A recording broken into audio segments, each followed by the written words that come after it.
Salam sejahtera untuk kita semua. Perkenalkan, nama saya Langsinta Libora Pasaribu dari kelas PSKM 24A, mata kuliah Biologi Umum. Tujuan dari saya membuat video ini adalah untuk melanjutkan materi tentang biopangan, yaitu protein.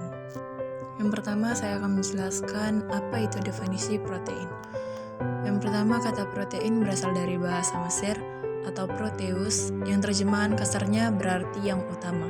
Yang kedua, protein adalah sumber asam amino yang mengandung unsur-unsur C, H, O, dan M. Ada pula yang mengandung unsur S dan P. Dan yang terakhir, protein tersusun dari beberapa asam amino yang saling berikatan. Kemudian ada pengertian dari protein. Pengertian dari protein merupakan makromolekul yang terbentuk dari asam amino yang tersusun dari atom nitrogen, karbon, dan oksigen. Beberapa jenis asam amino yang mengandung sulfur atau metionin, cysteine, dan cysteine yang dihubungkan oleh ikatan peptida. Itulah yang merupakan pengertian daripada protein. Ada juga beberapa hal yang membedakan antara protein hewani dan nabati. Walaupun sama-sama protein, tetapi protein hewani dan nabati itu berbeda. Protein hewani adalah protein yang berasal dari hewan yang bisa kita dapatkan dari daging, ikan, daging unggas, telur, dan susu.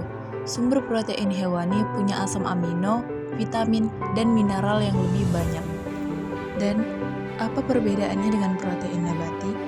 Sedangkan pada protein nabati, itu protein yang berasal dari kacang-kacangan ataupun produk olahan, seperti tahu dan tempe, yang tidak mengandung kolesterol dan asam lemak jenuh. Dia berasal dari tumbuhan, jadi lebih murni dan tidak mengandung kolesterol, berbeda dengan protein yang dihasilkan dari hewani. Berikut ini ada beberapa gambar yang saya tampilkan mengenai makanan-makanan yang mengandung tinggi protein.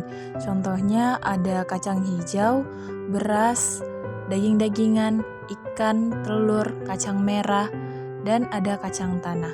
Itulah beberapa contoh makanan yang mengandung tinggi protein yang sangat berguna untuk tubuh kita. Ada 3 hal yang harus kita ketahui tentang fakta daripada protein ini.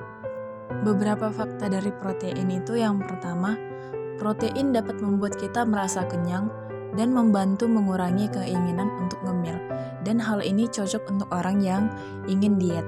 Yang kedua, tubuh kita menggunakan protein untuk membangun otot dan membakar lemak.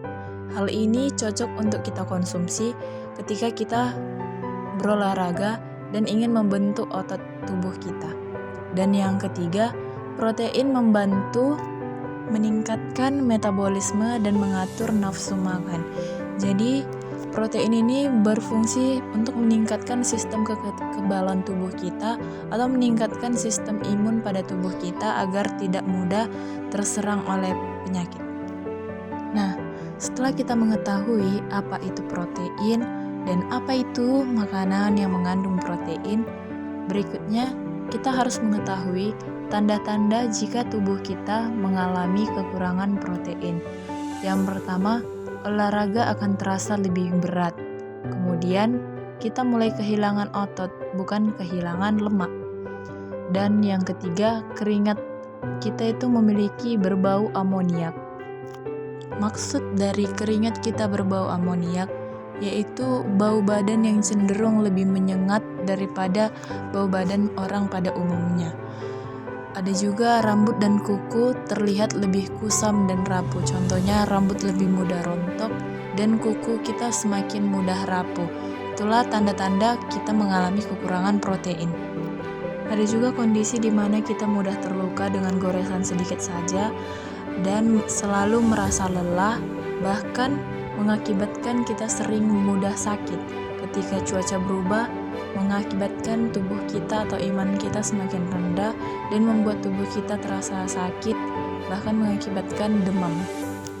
Dan yang terakhir ini adalah struktur protein yang terdiri dari amino asid, dan inilah yang merupakan bentuk struktur daripada protein. Sekian penjelasan saya mengenai biopangan, yaitu protein. Lebih dan kurangnya saya ucapkan terima kasih.